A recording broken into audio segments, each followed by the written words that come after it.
ในสปริงនេះអូនបានចូលរៀនប្រហែលជាខ្ទង់3ខែហើយចាចូលវគ្គទី2តាក់ទងជាមួយនឹង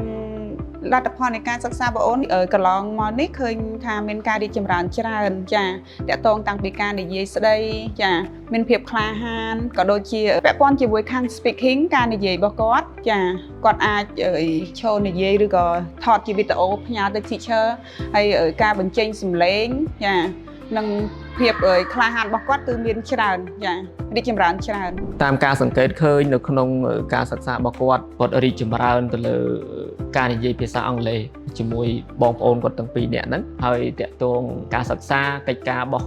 គ្រូដែលដាក់ទៅហ្នឹងគឺគាត់ធ្វើលឿនបានប្រសើរជាងមុនច្រើនណាស់ហើយភាពក្លាហានរបស់គាត់សម្រាប់ទំនាក់ទំនងជាមួយមិត្តភ័ក្តិខាងក្រៅអីហ្នឹងក្រោយនេះខ្ញុំចង់ផ្ដាំទៅដល់អាណាព្យាបាលដែលមានបុត្រធីតាតូចៗក៏ដូចជាប្រហែលជាប៉ិនកូនខ្ញុំទាំងពីរនេះអាចបញ្ជូនកូនមករៀនឬក៏មកសាកល្បងនៅសាលាមជ្ឈមណ្ឌលអប់រំ Spring បានព្រោះខ្ញុំសង្កេតឃើញថាក្រោយពីខ្ញុំបានដាក់កូននៅក្នុងសាលានេះមកឃើញថាពួកគាត់មានការរីកចម្រើនច្រើនទាំងភាពទំនាក់ទំនង